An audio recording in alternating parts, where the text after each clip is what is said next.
मेरा अरबी मालिक हर रात घोड़ियों का दूध पीता। जो लड़की मालिक को घोड़ी का दूध पिलाती है, अगली सुबह उसे 10,000 दिरहम मिलते। मैं भी इस अरबी के फार्म हाउस पर काम करती थी। एक रात सोचा, आज मैं अरबी को दूध पिलाती हूँ, 10,000 दिरहम भी मिल जाएंगे। मगर इस रात मेरे होश उड़ गए कि अरबी ने 10,000 दिरहम देकर शादी से पहले ही। अब जानिए मेरी कहानी। मैं जानती थी कि मेरा पति की नौकरी दुबई में है, लेकिन जब मैंने ये सुना कि शादी के बाद वो मुझे भी दुबई ले जाएंगे, तो मेरी खुशी का कोई ठिकाना नहीं रहा था। मैं गांव की सीधी सादी भोली भाली लड़की थी। मैंने तो आज तक शहर नहीं देखा था। मेरे पति 2 भाई थे, जिसमें से मेरा पति बड़ा था। जब से मुझे मालूम हुआ था कि अमन मुझे शादी के बाद दुबई ले जाएंगे, मैं तो अपनी सहेलियों के सामने इतरा इतरा कर फिरती थी। लगता था कि हवाओं में उड़ रही हूँ। बल्कि मैं बेतहाशा खूबसूरत और हसीन लड़की थी, और अमन की माँ मेरे हुस्न पर ही फिदा हुई थी। वो मेरी माँ की दूसरी मौसी की बेटी थी, लेकिन वो लोग शहर में रहते थे। मैं तो यूं ही बड़ी खुश थी कि चलो गांव से जान छूटकर शहर में रहूंगी। लेकिन जैसे ही अमन ने मेरी तस्वीर देखी, वो तो शायद मेरी मोहब्बत में दीवाना ही हो गया था। कहने लगा, बीवी को दुबई साथ लेकर जाऊंगा। मेरी सास ने मुझे ये खबर सुनाई थी। मेरे पांव तो जमीन पर नहीं टिक रहे थे। मेरी सहेलियों मुझसे जल रही थी और हसरत भरी निगाहों से देख रही थी। कहती थी, समायरा, तेरी तो किस्मत बड़ी चमकी है, तू सीधी विदेश में मालकिन बन जाएगी। ये सुनकर खुद ही मेरा दिमाग 7वें आसमान पर चढ़ गया था। अपनी शादी की तैयारी पर मैंने सारे जोड़े शहर से ब्रांडेड और कीमती मंगवाए थे। मैंने कहा, ये चमकते दमकते जोड़े दुबई में किसी को पसंद नहीं आते। मुझे तो वैसे भी वहां जाकर मालकिन बन जाना है। बहरहाल, जैसे जैसे मेरी शादी का वक्त करीब आ रहा था, मुझे ये घड़ियां भी बहुत प्यारी लग रही थी। मैं तो चाहती थी कि ये वक्त हवा की तरह उड़ जाए और मैं भी हवा में उड़ती हुई अमन के साथ दुबई पहुंच जाऊं। मेरी शादी हुई और मैं गांव से शहर आ गई। शहर का घर अमन का बस 3 कमरों का था। हालांकि गांव का घर काफ़ी खुला और बड़े सहन का था। शुरू शुरू में तो मुझे शहर के छोटे से डिब्बों नुमा घर में बड़ी घुटन का एहसास हुआ, लेकिन बहरहाल तसल्ली थी कि ये मेरा हमेशा के लिए रहने का नहीं है। मुझे तो दुबई जाना है। वो छोटे छोटे कमरे थे, जिनमें से एक कमरा मेरा और अमन का था। बहरहाल, रात को अमन मुझसे मोहब्बत भरी बातें करता और मैं उसे दुबई के किस्से सुनाने लगती, क्योंकि मेरी सारी दिलचस्पी इस वक्त दुबई में थी। अमन ने भी मेरा वीज़ा लगाने के लिए दे दिया। बस अब मैं दिन रात दुआएं करती थी कि जल्द से जल्द मेरा वीज़ा लग जाए और मैं दुबई चली जाऊं। इतनी मेहनत से मकसद करके आखिरकार वो दिन भी आ गया कि जिस दिन मुझे अमन ने मेरी वीज़ा लग जाने की खुशखबरी सुनाई। इस दिन तो मुझे लगा कि मैं पूरी दुनिया को ही जीत चुकी हूँ। मैं इतनी खुश थी कि शायद मेरे पास अपनी खुशी को लफ्ज़ों में बयां करने के लिए अल्फाज नहीं थे। बहरहाल, वो वक्त भी आ गया था। मैंने पहली बार एयरपोर्ट देखा और फिर वहाँ से जहाज़ का सफ़र। जहाज़ में बैठते ही मुझे खौफ ने घेर लिया था। जब प्लेन उड़ने लगा तो मेरा दिल ही बैठने लगा। मैंने अमन का हाथ मजबूती से पकड़ लिया, लेकिन कुछ देर बाद ही प्लेन के बाहर के नज़ारे को देखकर मैं अपने होश हवास खो बैठी थी। मुझे अपनी आंखों पर यकीन नहीं आ रहा था। मेरा अमन के साथ पहला सफ़र था, जो बहुत खूबसूरत गुजर रहा था। मैंने अमन से कहा कि मुझे पूरी दुबई की सैर करवाओ। वो भी सिर हिलाकर मेरी हर बात पूरी करता। जैसे ही हम दुबई के एयरपोर्ट पर पहुँचे, मेरा ख्याल था कि अमन की कोई गाड़ी आएगी और हमें बिठाकर अपने साथ एक लग्जरी से अपार्टमेंट में ले जाएगी। लेकिन ऐसा कुछ नहीं हुआ था। अमन ने एक टैक्सी रोककर उसमें सामान रखा। मैं पिछली सीट पर अमन के साथ ही बैठ गई। अमन से पूछने लगी कि घर कैसा है, कहीं शहर के घर की तरह छोटा सा तो नहीं, क्योंकि मुझे गांव के बड़े शहर और बड़े बड़े कमरों में रहने की आदत थी। अमन ने मुझे कोई जवाब नहीं दिया। कहने लगा, तुम खुद जाकर देख लेना। टैक्सी का सफ़र शुरू हुआ और टैक्सी एक बंगले के सामने जाकर रुक गई। थोड़ा सा ताज्जुब भी हुआ कि मेरा पति इतना अमीर है, दुबई में बंगले में रहता है, तो फिर गांव में इतना छोटा सा फ्लैट क्यों? मैं अभी भी यही सोच रही थी कि मेरे पति ने मुझे टैक्सी से नीचे उतरने के लिए कहा। मैं टैक्सी से नीचे उतर गई। अमन ने अपना सामान टैक्सी से निकाला और टैक्सी वाले को किराया देकर चलता किया। अभी मैं पूछ रही थी कि अमन, इतना बड़ा बंगला आपका है, कि किसी वक्त चौकीदार ने दरवाज़ा खोला और अमन से कहने लगा कि तुम्हें साहब ने कहा भी था कि 1 हफ्ते में वापस आ जाना, और तुम पूरा महीना वहीं लगा कर आ रहे हो। चौकीदार ने बड़ी सख्त आवाज़ से अमन से बात की थी। अमन ने कहा कि मेरी शादी थी इसलिए 1 महीना लग गया, और ये मेरी बीवी है। आज के बाद ये भी मेरे साथ इस घर में नौकरी करेगी। ये सुनकर तो मेरे होश उड़ गए थे। तो क्या अमन इस बंगले में मुझे नौकरी करने के लिए लाया था, और अमन इस बंगले में नौकरी करते थे और मुझे भी दुबई एक नौकरानी बनाकर लाए थे? ये सब कुछ सुनकर तो मुझे लगा कि मैं चक्कर खाकर बेहोश हो जाऊंगी। मैं गिरते गिरते बची थी कि अमन ने मेरा बाजू पकड़ा और चौकीदार ने दरवाज़ा खोला, तो हम दोनों बंगले के अंदर चले गए। वो बंगला नहीं, बहुत बड़ा महल था, इतना बड़ा कि शायद मैं इसका अंदाज़ा भी नहीं लगा सकती थी। इस बंगले के अंदर एक बहुत बड़ा फार्म हाउस भी था। बाहर गेट से लॉन्च के दरवाजे तक जाते हुए हमें 10 मिनट चलना पड़ा। इतना बड़ा बगीचा और बंगला था कि जहाँ तक मेरी निगाह गई वहाँ तक फैला हुआ था। जब हम दोनों लॉन्च में पहुँचे तो सामने बड़े से सोफे पर एक अरबी बैठा हुआ था। उसकी उम्र 40 साल के लगभग थी। सफ़ेद कपड़े पहने हुए अमन को देखकर गुस्से से कहने लगा, अमन, तुम आज भी वापस ना आते तो मैं तुम्हें नौकरी से निकाल देता। अमन हाथ जोड़कर उसके सामने माफ़ी मांगने लगा, कहने लगा कि शादी थी मेरी और बीवी का वीज़ा नहीं लग रहा था, और आपने कहा था कि घोड़े की देखभाल के लिए आपको एक नौकरानी चाहिए जो कि बाहर से हो, इसलिए बीवी का वीज़ा लगाने में 1 महीना लग गया। अमन की बातें में मेरे लिए बहुत बड़ा राज छुपा था। अमन मुझे नौकरी के लिए यहाँ लाए थे, वो भी घोड़े की देखभाल के लिए। मेरा जी कर रहा था कि मैं फूट फूट कर रोने लगूं। तो ये भी मेरी किस्मत थी जिस पर मैं गांव के लोगों के सामने इतराती फिर रही थी, बड़ी बड़ी फेंक रही थी। इन सब के बावजूद मेरी आंखों से आंसू बहने लगे थे। इस अरबी आदमी ने मुझ पर अजीब सी नज़र डाली और कहने लगा, ठीक है, क्वार्टर में जाकर आराम करो। कल से अपनी बीवी से कहना कि घोड़ा और घोड़ियों की देखभाल वही करेगी। अरबी का अंदाज बड़ा अजीब सा था। ये कहकर वह चला गया। अमन मुझे फिर से बाहर क्वार्टर की तरफ ले गया। जैसे कमरे शहर के फ्लैट में थे, इससे भी छोटा कमरा क्वार्टर का था जहां मुझे और अमन को रहना था।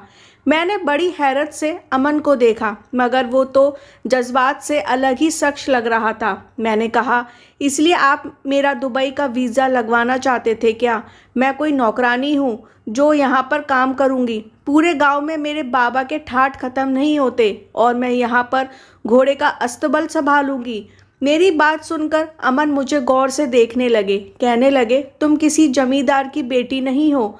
तुम अपने घर में भी तुम गाय भैंस ही पालती आई हो। यहाँ भी तुम्हें बस ऐसा ही काम करना है। देखो, तुम कोई नवाबजादी नहीं हो। अगर मैं दुबई में अच्छे पैसे कमा रहा होता तो तुम्हारा क्या ख्याल है? तुम जैसी गांव की गंवार लड़की से शादी करता, यही दुबई की किसी शहजादी से नहीं कर लेता। अमन की बातें सुनकर मेरे सारे ख्वाब चकनाचूर होकर रह गए थे। पहले तो मैं जी भरकर रोई और अफसोस करने लगी। मुझे इस बात का भी अफसोस था कि अमन ने मुझे एक बार भी झूठी तसल्ली नहीं दी, बस चुपचाप खामोशी से मुझे देखता रहा, फिर क्वार्टर से बाहर निकल गया। मैं इस छोटे और डिब्बे नुमा कमरे को बड़ी नफरत से देखा, लेकिन मैं क्या कर सकती थी, इसलिए मैंने अपनी ज़िंदगी के साथ समझौता कर लिया। जाहिर है, जैसी तैसी भी थी, ज़िंदगी तो मुझे अमन के साथ ही गुजारनी थी। नौकरों का खाना अलग ही बनता था और ज़्यादातर मुझे सारा काम वहाँ मौजूद एक नौकर ने समझा दिया। मुझे घोड़े को खाना खिलाना था और उन घोड़े की खासियत ये थी कि वो खूबसूरत लड़की के हाथों से ही चारा खाते थे। नौकर ने भी ये कहा था कि अरबी को अपने घोड़े और घोड़ियों से बड़ी मोहब्बत है। बहरहाल मैं खिदमत पर लग गई थी, लेकिन मेरे लिए अजीब बात ये थी कि वो अरबी रोजाना अलग किस्म की घोड़ियों का दूध निकलवाकर एक डोलची में डलवाता और 2 खूबसूरत लड़कियां वो दूध अरबी के कमरे में ले जाती। सुबह नौकरों से मुझे ये सुनने को मिला कि रात को जो लड़की अरबी के लिए दूध लेकर गई थी, अरबी ने उसे लाखों दिरहम दिए थे। ये सुनकर मेरा दिमाग चकरा गया। जाहिर सी बात है, अरबी ने रात को उस लड़की के साथ कुछ अच्छा सलूक तो नहीं किया होगा। लेकिन मैं इस वक्त दंग रह गई जब मैंने ये सुना कि वो अरबी लड़कियों के साथ कुछ भी गलत नहीं करता। पहले तो मुझे इस बात पर यकीन नहीं आया क्योंकि ऐसा मुमकिन ही नहीं था। लेकिन एक बार जब रात को मैंने घोड़े का दूध निकालकर डोलची में डाला तो वहाँ आने वाली खूबसूरत और हसीन लड़कियों से पूछ ही लिया कि रात अरबी इसके साथ क्या करता है। मेरी बात सुनकर वह कहने लगी, कुछ भी नहीं, बस गिलास में दूध डलवाता है और पीता रहता है और जैसे ही दूध खत्म होता है बिस्तर पर लेटकर सो जाता है और सुबह होते ही लाखों दिरहम हमारे हाथ पे रखकर हमें भेज देता है। मेरे लिए ये बात बहुत अनोखी थी। बहरहाल मैंने इस बात को ज़्यादा सीरियस नहीं लिया और अपने काम से काम रखने लगी। लेकिन मेरे गुस्से की इंतहा उस वक्त पड़ गई जब मेरी तनख्वाह के सारे पैसे भी अमन ने अपने घर वालों को भिजवा दिए। इस दिन मेरी अमन से खूब लड़ाई झगड़ा हुआ। मैंने कहा कि वो होता कौन है मेरी मेहनत के पैसों को अपने घर वालों के पास भेजने वाला। मेरी बात पर अमन नाराज हो गया और कहने लगा कि तुम मेरी बीवी हो, तुम्हारी हर चीज़ पर मेरा हक है और यहाँ पर नौकरी तुम्हारे बाप ने नहीं लगवाई, मैंने नौकरी तुम्हारी लगवाई है। मुझे अमन की बात सुनकर अफसोस भी हुआ और गुस्सा भी आ गया। पूरा दिन मेहनत मैं करूं और पैसा वो ले जाए। घर संभालने के मामले में शुरू से ही कामचोर किस्म की लड़की थी। अपने घर में बहुत ही मुश्किल से किसी काम को हाथ लगाती थी।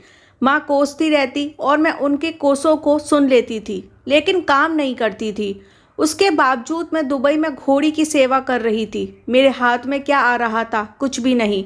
अगली सुबह मैं अमन से साफ कह दिया कि मैं घोड़े के अस्तबल में काम नहीं करूँगी। वो मुझे वापस मेरे घर भेज दें और यहाँ किसी और नौकरानी का इंतज़ाम करें। मेरी बात सुनकर अमन हंसने लगा, कहने लगा कि भूल जाओ कि 5 साल से पहले तुम अपने घर जा सकती हो। तुम यहीं रहोगी और यहीं काम करोगी और अगर तुमने नखरे दिखाने की कोशिश की तो तुम पर हाथ उठाने से भी शर्म नहीं करूँगा। मैं नहीं जानती थी ये क्या अमन इस किस्म का इंसान भी हो सकता है। बहरहाल वक्त यूं ही गुजरने लगा।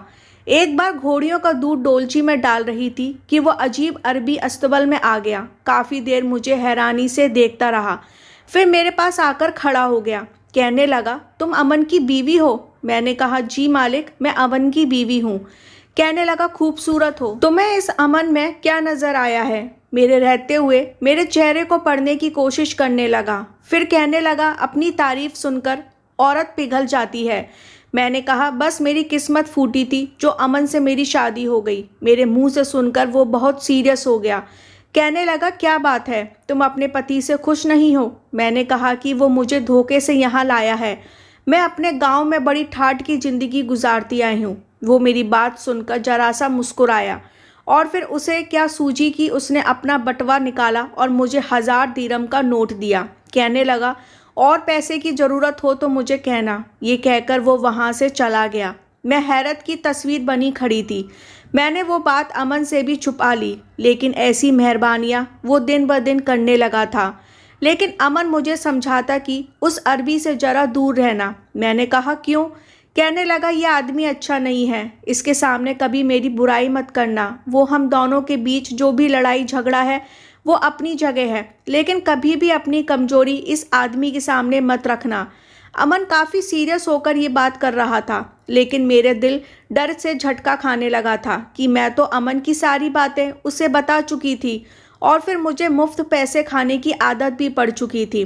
एक दिन अमन ने मेरी माँ से मेरी बात करवाई तो माँ कहने लगी कि छोटी बहन का रिश्ता तय हो गया है और मैंने तुम्हारी बड़ी तारीफ़ की है, इसलिए शादी पर ज़रूर पहुँच जाना। ये बात जब मैंने अमन से कही तो उसने साफ इनकार कर दिया कि वो अभी वापस नहीं जा सकता और ना ही मुझे लेकर जाएगा। मैं यहाँ पर नहीं रहना चाहती थी। मुझे हर कीमत पर अपनी बहन की शादी देखनी थी और अपने घर जाना था। इसलिए घोड़ियों का दूध निकालकर जब मैंने डोलची में डाला तो मैंने सोच लिया था कि इस बार अरबी को दूध डोलची कमरे में मैं देने जाऊंगी। वो मुझे लाखों दिरहम देगा और मैं इस समय अपनी टिकट कटवाकर वापस लौट जाऊंगी। रात के वक्त में डोलची दूध से भरी तो खूबसूरत सी लड़की मुझसे ये डोलची लेने आ गई। मैंने कहा, हटो पीछे, आज अरबी मालिक को दूध की डोलची मैं देने जाऊंगी। ये सुनकर उसने हैरत से मुझे देखा था। फिर मेरे पास आकर कहने लगी, हाँ आ जाओ, लेकिन बहुत पछताओगी। ये काम तुम्हारी जैसी लड़कियों के बस का नहीं है। उसके बाद जो कुछ उसने मुझे बताया, मैं गुमसुम सी खड़ी रह गई थी। वो लड़की मुझसे बात करके जा चुकी थी। दूध की डोलची मेरे हाथ में थी। जब नौकरानी ने मुझे कहा कि तुम इस लड़की को वापस भेजो तो अरबी के पास दूध की डोलची तुम लेकर जाओ, वो तुम्हारा इंतज़ार कर रहे हैं। लेकिन न जाने क्यों मुझे अपना एक एक कदम भारी लग रहा था। जैसे जैसे मैं अरबी के कमरे की तरफ कदम बढ़ा रही थी, मुझे डर लग रहा था कि जो मैं करने जा रही हूँ वो गलत है और अरबी इतना भी शरीफ इंसान नहीं है। वो ऐसा इंसान था जो सच में लड़कियों की मजबूरी से पूरा पूरा फ़ायदा उठा सकता था। उसकी मुझ पर पहले से ही नज़र थी और मैं इसे और जान गई। लड़कियों से मुझको झूठ बोलने के लिए कहा था कि अरबी उन्हें रात भर कुछ नहीं करता और सुबह लाखों रुपए देता है। सारी हकीकत जानकर भी मैं अपने पैर पर कुल्हाड़ी नहीं मार सकती थी। मगर इसी सोच में एक औरत आई और मुझे अंदर चलने को कहा। दूध की डोलची मेरे हाथ में थी। सामने अरबी सोफे पर बैठा था। अचानक मुझे अपने पीछे दरवाज़ा बंद होने की आवाज़ आई। वो औरत जा चुकी थी। अरबी ने हाथ से इशारे से मुझे सोफे पर बिठाया और डोलची साइड पर रख दी और घबराते हुए साइड में सिमट कर बैठ गई। अभी मैं सोच ही रही थी कि अरबी ने कुछ गलत करने की कोशिश की तो मैं ये दूध की डोलची उठाऊंगी और उसके सिर पे दे मारूंगी और खुद यहाँ से भाग जाऊंगी। मगर वो लगातार मेरी आंखों की पुतलियों पर गौर कर रहा था। शायद वो सच में चेहरे पढ़ने का फ़ैन जानता हो। मैं समझ चुकी थी कि मैं क्या करने वाली हूँ। फिर अरबी ने अपनी टेबल की साइड से नोटों की गड्डी उठाई और फिर मेरे सामने रखकर कहने लगा, तुम्हारे पास दो ऑप्शन हैं, चाहे तो ये नोट पकड़ो और फिर ये दूध मुझे पिलाओ। और उसकी बात का मतलब समझ चुकी थी। और हाँ, अगर जाना चाहते हो तो किसी को रोका नहीं है, दरवाज़ा खुला है, तुम जा सकती हो। वैसे भी मैं ज़बरदस्ती का आदमी नहीं हूँ। मैंने नोट उठाकर देखे, वो सच में 10,000 दिरहम थे। मैंने वो नोट उसके हाथ में पकड़ाकर कहा, मालिक आपने गलत बोतल को मुंह लगाने की कोशिश की है, माफ़ कीजिएगा, आपके पैसे आपको ही मुबारक। मैं कल अपने वतन वापस जा रही हूँ। मुझे अपनी इज्जत बहुत प्यारी है। मैं खामोशी से वहाँ से चली आई। अपने पति अमन के पास वो जैसे भी था मेरा अपना था, मेरा पति था और मेरा रखवाला था। वो जैसे हिफाजत मेरा कर सकता था कोई नहीं कर सकता था। मैं अमन को सारी हकीकत बता दी। अमन ने वो नौकरी छोड़ दी और मुझे वापस हमारे घर ले आया। कहानी सुनने के लिए बहुत बहुत धन्यवाद।